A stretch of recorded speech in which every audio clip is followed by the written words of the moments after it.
Hello and welcome to the Engerati studio. We're now joined by Hugo Santos Ferreira, who is the Secretary General of the Real Estate Developers and Investors Association in Portugal. Welcome. Thank you very much. Thank you for taking the time to be here. Thank you. And Hugo, we've been building up an interesting story with some analysts talking about the landscape in Europe and so on. And it's quite good to have you here, so let's bring it back down. I mean, it's called Investor Days Lisbon after all, right? Let's localize all of this. We've been dancing all around Europe, talking about America. Can you just very briefly tell us what you're seeing on the ground as an association? And you mentioned a little bit, it's not just about real estate, it's also about construction. Just give us very quickly the landscape. Okay. In Portugal and more on real estate market than in construction, we are facing very, very good moments. The post-crisis we have, maybe starting at 2014, 15 and now 16, we are facing, I think, numbers of especially investment and foreigner investment on these markets as we have never been able to see in Portugal. Huh? I usually used to say that real estate and tourism are now the two engines of the Portuguese economy in Portugal. I can give you some numbers. Maybe I would say that the last year, the foreigner investment or the investment made in the real estate goes to 15 billion euros of investment. I think it's one of the top areas of the Portuguese economy receiving investment. Of these investments, a big and important part comes from outside. We estimate in the Confederation, because the association is vice president of the Portuguese Confederation of Real Estate and Construction Sector, the CPCI. We estimate that last year we had an investment, a foreigner investment of 3.3 billion euros in real estate. So, but none of that touches the side of another point that you were making off air when we were preparing for this interview, is that you feel that, the numbers bear it out, that within Portugal you need about 38 billion worth of investment into the sector. Can you just bring that number to life a little bit? Yeah. Where does that number come from? What does it mean? When we talk on construction, or nowadays we talk more about renovation works instead of new construction, in Portugal now is mandatory to put in connection construction and energy efficiency. Why? Also with the Confederation, we have made a study ending 2014. We recommended the study to the engineering faculty of Porto University to make a study of the current status we had on construction and of the status of our cities in Portugal. One of the numbers that was raised was an astonishing number of 38 billion euros needed to renovate our housing stock in Portugal. But the problem is, and for 38 billion. the problem is that we are facing, of course, a very good moments on investment on real estate, but the problem is we have an in-debt state. The internal demand is still we don't count with internal demand yet on real estate. So the problem is, how do I get 38 billion euros to renovate our housing stock?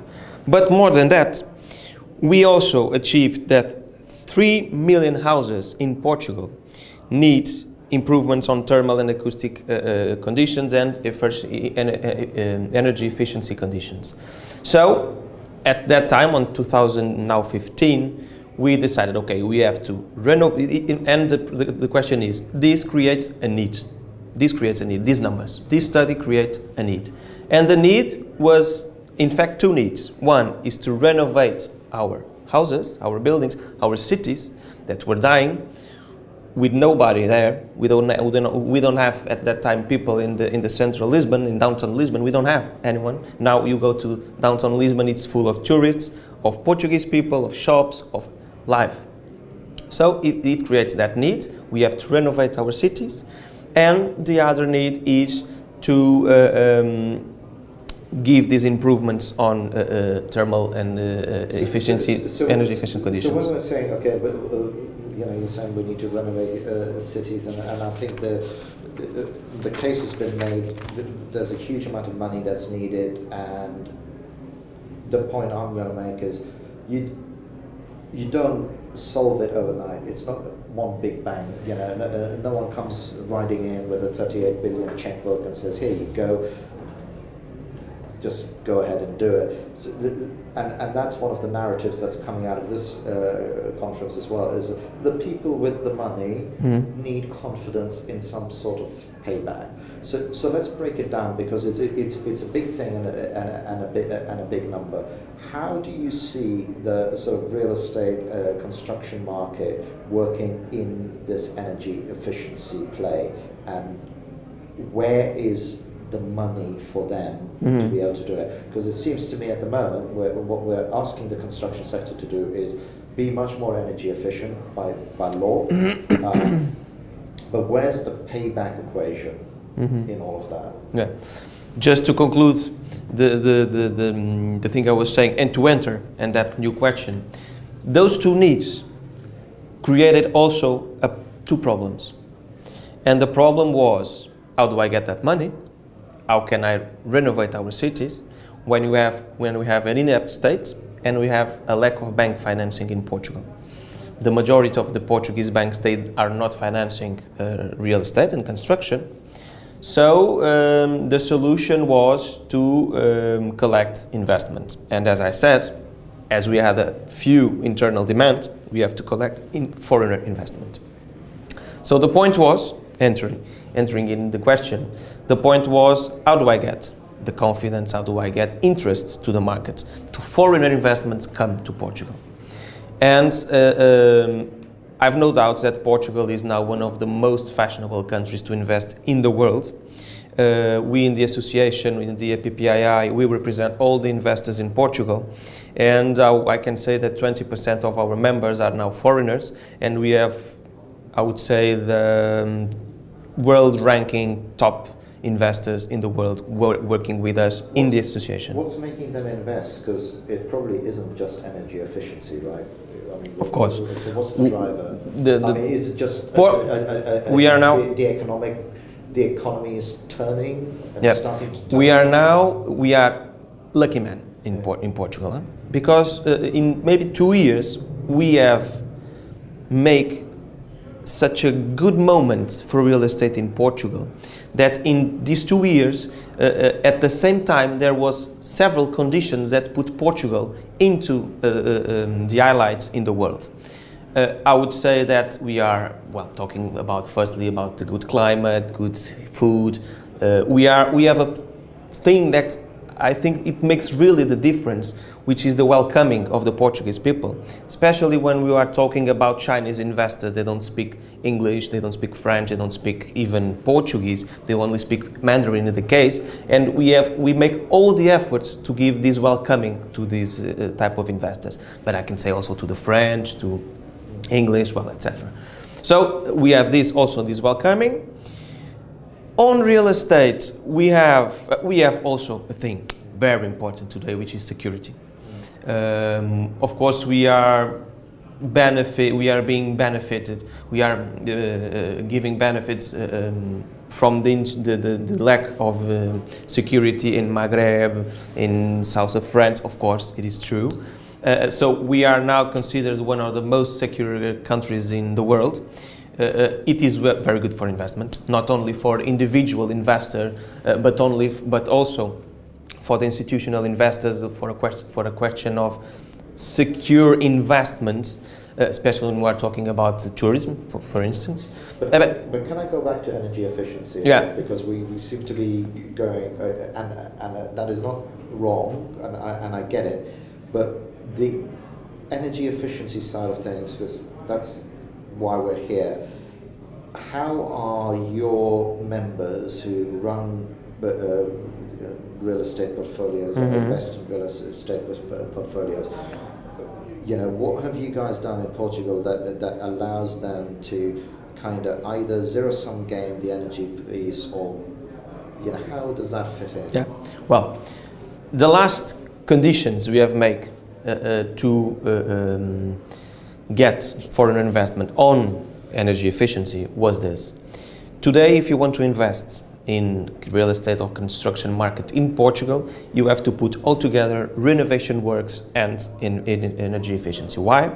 Because in all our legislative, in our law, in our tax conditions, all the construction focused on renovation works and energy efficiency, they give benefits, and especially we are talking about tax benefits. So you get a tax break the more energy efficient you are. Yeah, that's it. And more than that, we have, for instance, a special rule for renovation works, which it's more easy, according to which it's more easy to do a renovation work instead of a new building. You have less time on licensing, you have several special conditions for this type of work, and besides that, it is all, including governments, all players and the government are looking to renovation works and energy efficiency. So the choice is obvious. If you want to act or to enter or to work in the real estate market in Portugal, I think it's mandatory that you make energy efficiency. And just to finalize, if you think about the final consumers, and I think, for instance, in the office markets of real estate, if you have a big brand looking for a new office in Portugal, it is for sure that he will be looking to energy efficiency in the building, in the office. So, speaking now as the representative of the real estate developer, you have to create your projects, your heart, to the final consumer. Right. And the final consumer, obviously today, choose better conditions and improvements on energy efficiency, even if you are talking on renovation works. Yeah, and making sure the running costs are taken. So as we're sort of coming to the end of our time here, let me go back into this energy efficiency thing, just to get our minds absolutely right. So energy efficiency I kind of put into two categories. One is your housing stock, and you're using LED light bulbs rather than incandescents, and so on and so on. So that's what I call a structural energy efficiency. You've built it well, you've insulated it well, you've done everything you can. It's going to last 10 years before you need to replace it, but that's one side. The other side of energy efficiency is about then playing an active role within the energy market, making your campus available for demand-side response, making yourself available as a actor in, if you've got solar on your roof, selling it. Is that part of it, or are you just looking at that structural side of energy efficiency? Well, as I said, we are now looking to energy efficiency. It's new in the market. I would say that the developers, they always look for better conditions on thermal and acoustic improvements on the buildings, but we are now starting to look seriously to these new technologies. So I think we have a new world to discover yet. That is the reasons why APPII and the association sponsors and support this type of initiatives, because we want that developers in Portugal look more to these new technologies.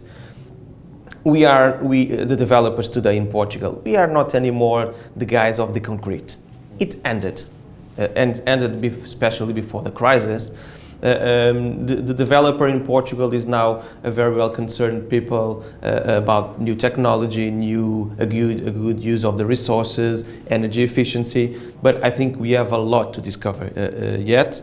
And well, at the end of the day, the developers, they are businessmen, and the question is, do we have do we have now in in this market, on the efficiency, on the energy efficiency market? We have the question we always we developers do we have technology affordable and rentable to a developer? This is to say, is it possible for a developer to use in their projects energy efficiency conditions, rentable, to give a good return to the developer?